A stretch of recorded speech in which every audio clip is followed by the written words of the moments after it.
Okay, so got the car out. I had some transmission trouble.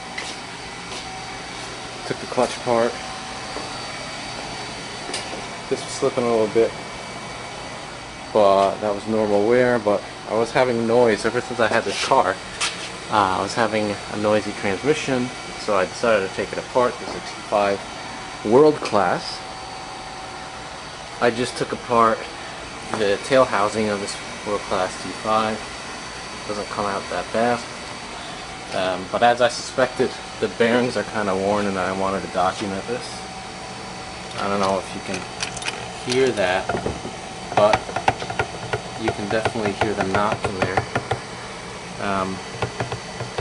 You can kind of see the movement right there. It's a bit much. See how it's moving around? It shouldn't be moving like that. Everything, the gears look fine, stuff like that. Here's the Speedo gear. But, I mean, it's got quite a knock to it. If you have a World Class T5 that's doing that, or any other similar transmission, and you hear a knock coming from the transmission area, well, it's probably your bearings. And there it is moving around. Bad news. Alright, so this is in regards to the video I'm just showing right now. Basically, I took apart my transmission because it was a bag of shit, and I was having some trouble. Every time I would change the clutch, the input shaft would shake around a bit. Alright? There was physically some play, and if you read the instruction manual that's given from, you know, what is it? Not BorgWarner. I think it is BorgWarner, right? A BorgWarner T5. That's what it is. Well, you read the instruction manual from the manufacturer. Oh, sorry, Tremec. That's what it is. It's a Tremec. When you read the, you know, the specifications for all the backlash and, you know, the end play on the gears and stuff like that, you know, at maximum there should be like, I don't know, 3,000ths, 6,000ths of end play or something, and you know the input shaft had way more than that. But I realized now in that video, to illustrate the point, that the main shaft was loose, because you know if I could get the input shaft to shake around, then of course the input shaft is connected to the output shaft, if you guys know your transmissions. And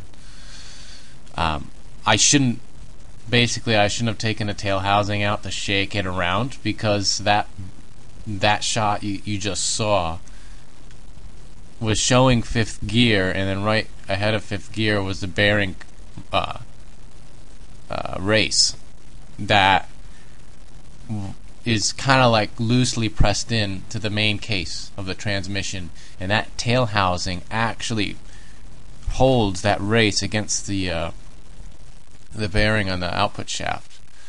Alright, so in reality, when I took the tail house out, that bearing race could have moved out a thou or two, okay, or even more.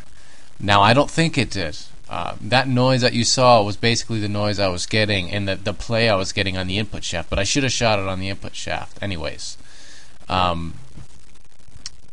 Yeah, so I just wanted to make that clear. I realized that that wasn't the best thing to do, to take that tail shaft off and then show the play. I should have just shown the play on the input shaft, and I think in an extra video that I actually do this, I show the play. But again, I show the play on the input shaft when tail housing is out, so it's kind of like I'm not showing the real deal. Anyways,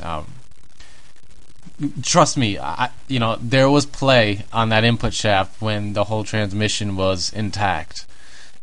So much so that I was getting a very bad bearing noise, and the bearing noise sounded a lot like what I just showed you in the video. So that was one issue with that piece of garbage transmission. Another issue is I couldn't get second gear anymore. The synchro ring was shot, and the dog rings, which I'll show you later, were kind of worn down.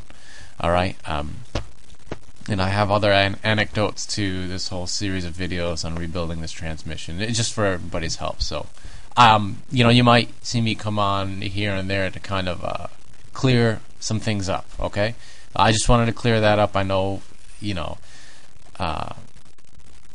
maybe showing the video showing the play wasn't the best, but I recognize that. All right, I'm just letting you know. Okay, cool.